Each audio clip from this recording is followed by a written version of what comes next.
গ্রামের গল্পের 2তে আমি গ্রামে বৃষ্টি হলে কেমন লাগে। বৃষ্টি হলে বৃষ্টির জলগুলো বিশ্বাস করো যেখানে জমে থাকে সেখানে যেন মনে হয় একটা সুন্দর স্বচ্ছ নদীর জল জমে আছে। এত পরিষ্কার বৃষ্টির জলগুলো। আর বৃষ্টির জলগুলো আমরা যখন সিটি লাইফে থাকি, বৃষ্টির জল গায়ে পড়লে বাড়ি এসে যতক্ষণ স্নান না করা যায় ততক্ষণ যেন গাটা চিটচিট করে। কেননা সিটিতে নানা রকমের পলিউশন বাতাসে থাকে, সেই পলিউশনের জলগুলো গায়ে পড়লে আমাদের চিটচিট করে। কিন্তু এই গ্রামের বৃষ্টির জল আমি তো বেশ ভিজলাম। আমার যেন মনে হচ্ছে আমি কোনো একদম ঝর্ণায় স্নান করলাম। বিশ্বাস করো এতটুকু গায়ে কিচ্ছু লাগলো না। আর জলগুলো বয়ে চলছে দেখছো।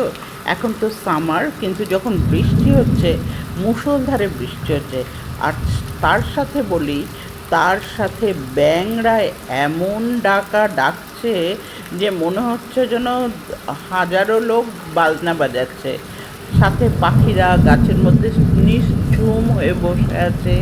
এই সামনের গাছগুলোতে পাখিরা বসে আছে, কিন্তু ক্যামেরায় ঠিক ওদের ফোকাস করা যাচ্ছে না। আরও ভালো লাগে। এখন তো আমের সময়, গাছগুলো যেই নড়ে চড়ে টুপটাপ টুপটাপ আম পড়তে থাকে।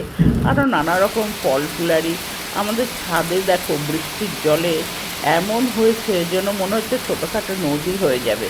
সব মিলিয়ে গ্রামের বৃষ্টিটা মনোরম, উপভোগ করার মতো। তারপরে যেটা হয়, এত ঠান্ডা এত ঠান্ডা, উইদাউট ফ্যানে একদম কমফোর্টেবলি ঘুমানো যাচ্ছে। চতুর্দিকটা যেন মনে হচ্ছে কেউ যেন একদম আকাশ থেকে গ্যালন গ্যালন জলে বাড়ি ঘর গাছপালা ধুয়ে দিল। অদ্ভুত মনোরম লাগছে, অদ্ভুত সুন্দর লাগছে। সেই জন্যই মনে হয় কেন ডেভেলপড কান্ট্রির লোকেরা সিটি লাইফ ছেড়ে কান্ট্রি সাইডে গিয়ে থাকে।